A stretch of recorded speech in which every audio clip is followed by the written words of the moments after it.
Hello everyone! Do you want to increase your faith in Jesus? According to Romans chapter 10 verse 17, so faith comes by hearing and hearing by the Word of God. Once you hear and understand the message, you can prove that the Word of God is near you. It is in your mouth and in your heart. Starting today, let us always spend time listening to the Word of God. Be excited and be blessed. Passion, it is any great, strong, powerful emotions. Kamusta po tayo mga kapatid? Praise God! Hallelujah! May penalty po ang matutulog kasi sabi niyo, I'm alive. Tayo po ay nasa bahagi pa rin po, ng series po natin, about bearing witness, na hindi po talaga mawawala, hindi po talaga mailalayo po sa atin bilang isang Kristiyano, na tayo po talaga ay witness po ng ating Panginoong Jesucristo, At kalaki po noon, patuloy na tayo po ay dapat masigit na lumalago, masigit, na tayo ay nagmamature sa ating buhay paglilingkod po sa ating Panginoon. Kaya tinanong ko po kayo kanina, kamusta po tayo mga kapatid? Ba? We are alive, we are victorious. Amen. Tayo po ay habang tumatagal, hindi po tayo, bagamat tayo tumatanda, pero habang tumatagal, sa paglilingkod po natin sa Panginoon, tayo po ay mas bumabata, mas lumalakas. Amen? Amen po ba? Amen. Hallelujah. Alam niyo po, yung salitang passion, ito po ay tiningan ko po kung ano po ang ibig sabihin ng passion. Passion, it is any great, strong, powerful emotions. Ito pala yung ibig sabihin ng passion. It is a fervor or intense desire. Pag dinugtong po natin, passion of Jesus Christ, ito po yung mabigat, na ginawa, ito yung malaking bagay na ginawa po ng ating Panginoon para po sa akin, para po sa iyo, para po sa ating lahat. This is the passion of our Lord Jesus Christ. Hindi tamang ginamit ng Panginoon para po tayo ay makalapit, para po tayo magkaroon ng ugnayan at magandang relasyon po sa ating Panginoon. Amen po ba? Amen. Sino ba yung nagpakilala sa akin sa Panginoong Jesus? Sino ba yung tumulong sa akin? Sino ba yung ginamit ng Panginoon para ako ay lumago? Para higit kong makilala ang Panginoon. Amen? Naalala na po ba? Amen. Pasalamatan po natin ang Panginoon. Thanks God. Praise God dahil nandito ka po ngayon. Higit sa lahat, pinakamabigat po na ginawa po ng ating Panginoon para po sa atin, yung pagkapako po niya doon sa krus. Amen? At ito po yung naghatid sa atin ng maganda at mabuting balita po ng kaligtasan. Amen? Kung pag-uusapan natin ang pinaka-matingkad, the most vivid and the most insightful accounts about the Lord Jesus Christ, wala na pong tatalo, wala na pong ihigit pa, sa passion of Jesus Christ. Amen? Wala na pong ibang bagay na magpapakita na pagkatapos ng kanyang huling pagkabuhay. And wala nang ibang bagay na magpapakita o hihigit sa kanyang ginawa. At dito po sa atin pong talata natin po pag-uusapan this is the road to Emmaus. Kung atin pong nabasa na ang four gospel, ano po ang four gospel?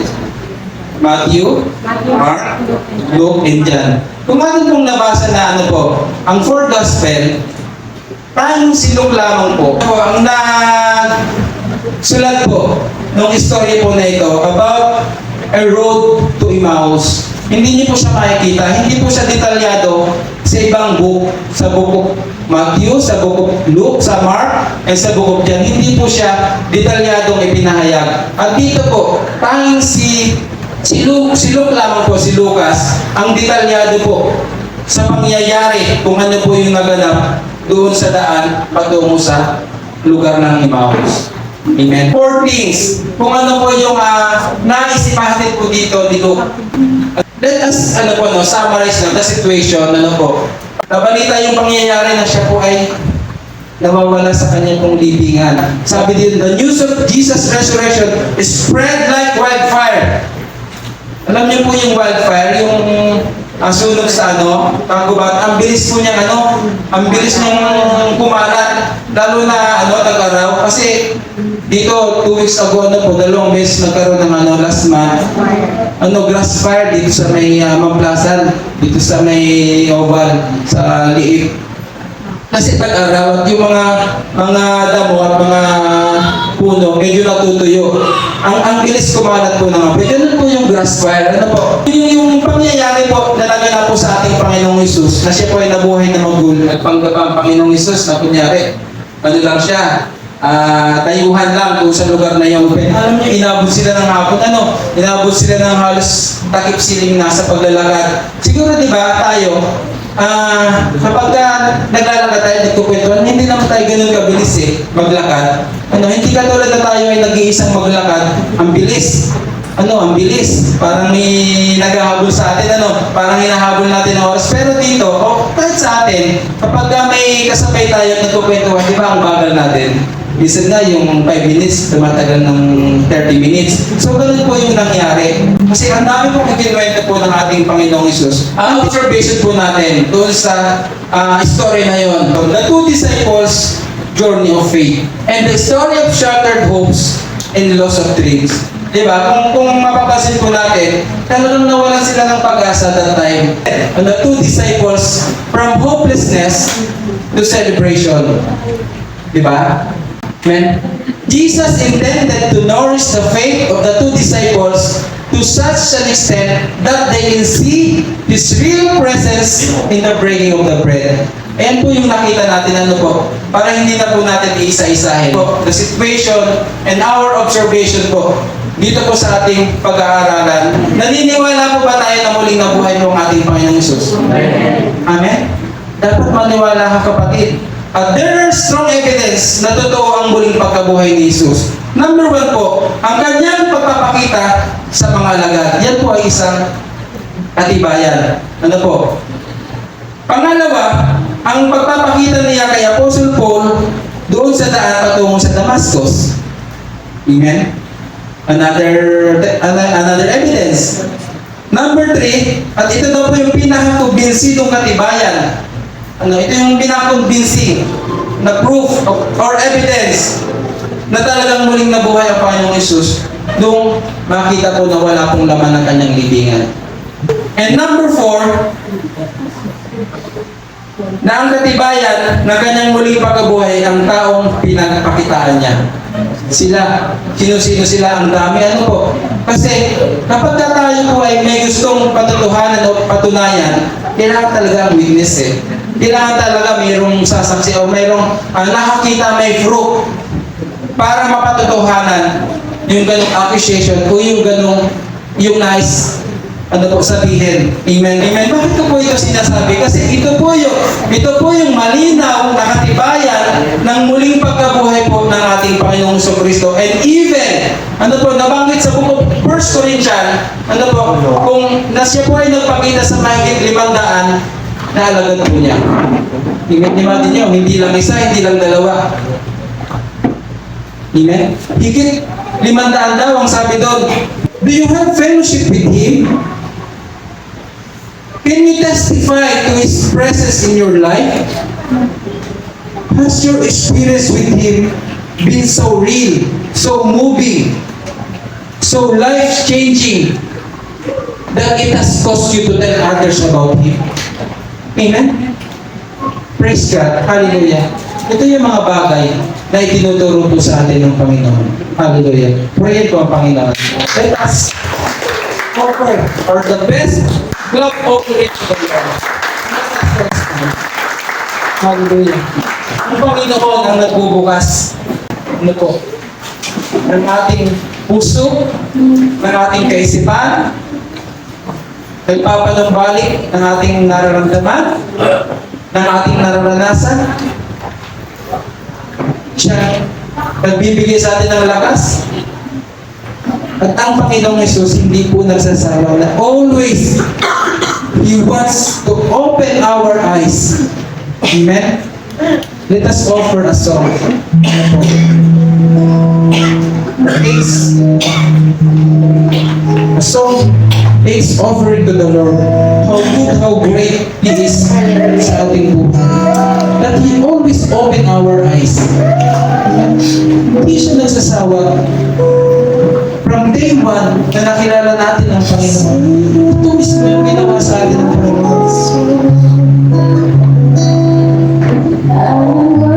Yung message ng kantang ito mismo, ang ginawa ng Diyos sa ating buhay.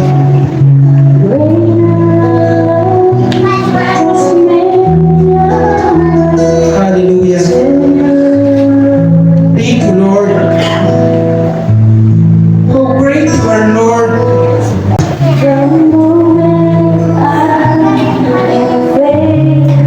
Yes, Lord.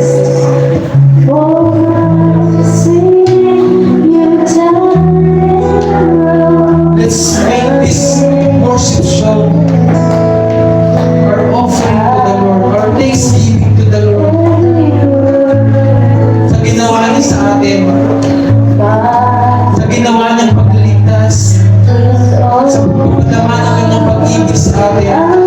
Hallelujah. Thank you, Lord. You open our eyes, Lord. Upang makita namin, Lord God, ang kalintingan. Your glory, Lord. Your glory. Thank you, Lord. You open our hearts, Lord, to be close to you, Lord God. Hallelujah. To be closer to you, Lord.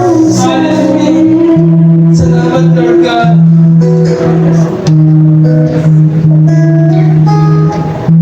Hallelujah. Let us sing to the Lord. Thank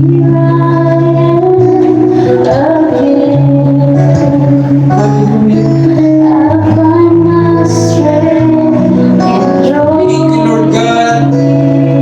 Lagi mo po kami pinapalakas, Lord God.